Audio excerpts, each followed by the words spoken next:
किसान विरोधी बिल वापस लो, वापस लो, वापस लो, किसान विरोधी बिल वापस लो, वापस लो, वापस लो, किसान विरोधी बिल वापस लो, वापस लो, वापस लो। कांग्रेस पार्टी ने भी राष्ट्रीय नेतृत्व के निर्देश पर किसानों के समर्थन में धरना प्रदर्शन किया है। राज्यसभा सांसद प्रदीप टमटा के नेतृत्व में पार्टी कार्यकर्ताओं ने नुमाइश मैदान स्थित गांधी मूर्ति के समक्ष धरना दिया। कांग्रेस कार्यकर्ताओं ने कहा कि किसानों के इस संवेदनशील मुद्दे पर केंद्र सरकार का अड़ियल रवैया ठीक नहीं है। कांग्रेस जिलाध्यक्ष लोकमणि पाठक सहित सांसद प्रदीप टमटा, गीता रावल, राजेंद्र टंगड़िया सहित अन्य कार्यकर्ताओं ने कहा कि केंद्र सरकार पूंजीपतियों के इशारे पर किसानों को कमजोर करने पर तुली हुई है। केंद्र सरकार बिल पर बहस करने के बजाय बातचीत से भाग रही है। कांग्रेस ने चेतावनी दी है कि यदि किसानों की मांग के तहत बिल वापस नहीं लिए गए तो आंदोलन तेज किया जाएगा। इस संदर्भ में इकट्ठे एकत्रित हुए हैं। देखो, किसानों के द्वारा जो भारत बंद का आयोजन किया गया है, उस बंद के आयोजन को ऑल इंडिया कांग्रेस कमेटी ने समर्थन दिया है। उसी के तहत हम लोगों ने आज एक छोटा सा कार्यक्रम यहाँ पर किसानों के सम्मान में किया है। हम सरकार से ये चाहते हैं कि भाई जो आप किसानों को सौगात दे रहे हो, वो सौगात लेने को तैयार नहीं, तो ज़बरदस्ती आप सौगात देने क्यों जा रहे हैं।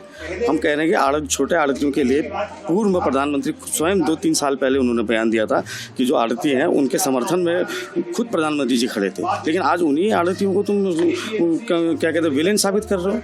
इसलिए हमारी मांग है आदरणीय प्रधानमंत्री जी, किसानों के अन्नदाता की बात सुनिए और उनके साथ न्याय कीजिए और उनके अधिकारों से वंचित मत कीजिए। तो हमें आदरणीय प्रधानमंत्री जी आशा करते हैं कि वो उनकी बात सुनेंगे, क्योंकि बात सुनने को तैयार नहीं, उनके कोई मंत्री बात सुनने को तैयार नहीं। इसलिए हम आदरणीय प्रधानमंत्री जी आग्रह करते हैं कि आप कम से कम हमारे किसानों की बात सुन लीजिए और उनके समस्या का निदान करिए।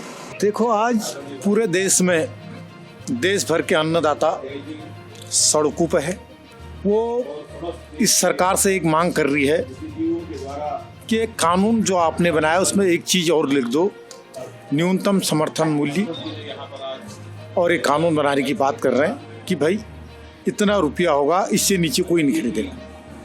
लेकिन आज मोदी जी की सरकार, ये भारतीय जनता की पार्टी की सरकार, कोई सुनने को राजी नहीं है। सबसे बड़ा दुख ये होता है इस देश में, एक ऐसी सरकार बैठी है, अगर जेएनयू के छात्र आंदोलन करें तो कहते हैं ये पाकिस्तान से फंड दे रखा है। अगर पूरे पढ़ा लिखा जब वर्ग कोई कानून हटाने के लिए बात करता है, कहते हैं ये पाकिस्तान से फंडिंग हुई है, और कोई और आंदोलन होते कहते हैं चीन से फंडिंग हुआ। लेकिन आज वर्तमान में जब देश के किसान आंदोलन कर रहे हैं और जिन किसानों ने इस देश को आज़ादी की लड़ाई लड़ी, पंजाब से लेके हरियाणा से लेके राजस्थान से लेके तमाम लोगों ने आज़ादी लड़ी, आज उनसे कहा जा रहा है ये खालिस्तानी लोग हैं। कितनी बड़ी शर्म की बात है। ऐसी सरकार को, ऐसे नेताओं को चुल्लू भर पानी में डूब मरना चाहिए। जो हमारा इस देश का किसान है, जो अन्नदाता है, वो तो आज 13-14 दिन हो गए, आज वो चिल्ला रहे हैं कि भाई ये हमारी मांगे हैं, जायज़ मांगे हैं। नहीं तो वो कह रहे हैं आपको कोई अधिकार नहीं है, आप जैसा चलाता वैसा। दूसरा कह रहे मंडी की, जो इस कानून पास होने से जो मंडी का जो हमारा कारोबार है सबसे ज़्यादा प्रभावित हुआ। 2012 में इनके नेता सुषमा स्वराज जी ने भी कह रखा था मंडी जो है किसानों का एटीएम है। जबकि जो मंडी में जो आड़ती है, किसान अपना जब फसल करता है, किसान उससे उधार लेता है, किसान उससे पैसा मांगता है, जब उसकी खेती तैयार हो जाएगी उसको देना, और वो आड़ती उसे पैसा देता है। लेकिन आज जो अबानी अंडानी एंड कंपनी, जो इस देश के धन्ना सेठ हैं, जो इस देश को ईस्ट इंडिया बनाना चाहते हैं, वो लोग क्या छोटे मोटे किसानों को पूछेंगे? वो इस देश को बर्बाद करने में लगे, किसानों को बर्बाद करने में लगे। कांग्रेस पार्टी ये सरकार से कहती है कि इस काला कानून को वापस लीजिए और किसानों के साथ न्याय कीजिए। यही हमारी लड़ाई।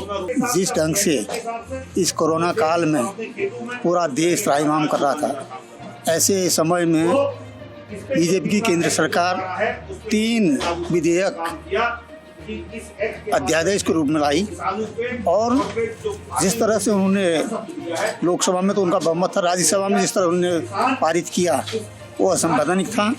उन्होंने ध्वनिमत से पारित किया, जबकि एक भी सदस्य मांग करता है कि आप मतदान करें तो ये अनिवार्य होता है, लेकिन उन्होंने हौले में उसको ध्वनिमत से पारित करवा दिया। पहली बड़ी उनकी ये थी कि क्या उनको इतनी बड़ी जल्दी थी कि इस कानून को लागू किया जाए, एक्ट बनाया जाए, जिस कानून को बनाने के लिए इन्होंने एक भी किसान संगठन से बात नहीं करी, विपक्ष के किसी नेता से भी बात नहीं करी, और वो कानून के बारे में वो कहते हैं कि ये कानून किसानों के हित में है। अरे भाई, जिस की मांग किसानों ने नहीं करी, किसान उसको नहीं मांग रहे हैं, आप जबरदस्ती दे रहे हैं और कह रहे हैं हित में है। किसान कह रहा है ये हमारे हित में है, भविष्य में आने वाले पीढ़ी के लिए के हित में नहीं है, तो ऐसा कानून आप क्यों ला रहे हैं? लेकिन जबरदस्ती केंद्र सरकार उसके अनंत तर्क दे रहे हैं, कभी कह रहे हैं कि ये कांग्रेस ने किया था, कभी कह रहे हैं कुछ। अरे भाई, जिसको किसान नहीं मांग रहे हैं उसको आज जबरदस्ती लाते हैं। आज इस कड़ाके की ठंड में जिस तरह से उनके साथ बराबर अत्याचार किया, दिल्ली में आंसू गए छोड़ गए,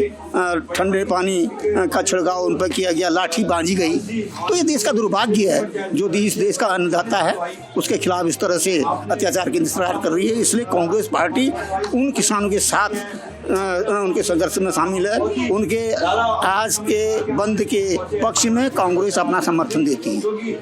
देखिए, जो मोदी सरकार ने 3 किसान विरोधी बिल बनाए थे, उसके आह्वान पर आज पूरे देश में जो किसान आंदोलन ने भारत बंद का आह्वान किया है, उसी संदर्भ में ऑल इंडिया कांग्रेस कमेटी ने भी पूरे देश में कांग्रेस संगठन को अपने अपने जिला मुख्यालयों पर, सार्वजनिक स्थानों पर किसानों के समर्थन में, उनके आंदोलन के समय भारत भर के पक्ष में धरने और रैलियां का आह्वान किया। उसी क्रम में यहाँ पर धरने में बैठे।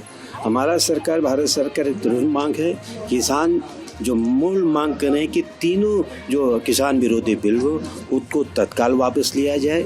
और बड़ी दुख की बात है, एक तरफ सरकार कह रही कि एमएसपी जाएगा नहीं, और दूसरी जब किसान संगठन मांग कर रहे हैं कि भाई इस एमएसपी को अगर जिसको जाएगा नहीं है उसको कानून का हिस्सा क्यों नहीं बनाया जा रहा है, उस पर सरकार मुकर जाती है। एक तरफ सरकार कहती है गरीबों में राशन की दुकानें खत्म नहीं होंगी, और दूसरी तरफ आप एमएसपी के माध्यम से पीडीएस प्रणाली को ख़त्म कर रहे हैं। जब आप एफसीआई को ख़त्म करने का आपने फैसला ले लिया है भारत सरकार ने, तो जब एफसीआई खरीदी नहीं करी तो गरीबों को मिलने वाला राशन भी गरीब को नहीं मिल पाएगा। तो ये दोहरा कानून है। एक तरफ इस देश के अन्नदाताओं को क्या कहते हैं समाप्त करने का कानून है, उनको बाजार के हवाले कर देने का कानून है, किसानों को बाजारीकरण, निजी अडानी और अंबानी के सपोर्ट करने का कारण हुआ, और दूसरी ओर जो इस देश में कांग्रेस के ज़माने से, इंदिरा जी के ज़माने से एक पीडीएस राशन कंट्रोल की दुकान गरीब के पेट को भरने के लिए थी, उस व्यवस्था को समाप्त करने का है। तो हम पूरी तरह से कांग्रेस किसानों के साथ खड़ी है, भारत बंद का समर्थन भी करती है, और जब तक 3 किसान विरोधों को वापस नहीं लिया जाएगा, हम किसानों के संघर्ष के साथ मोदी सरकार पर दबाव बनाते रहेंगे। उसी संदर्भ में आज यहाँ पर धरने पर बैठेंगे।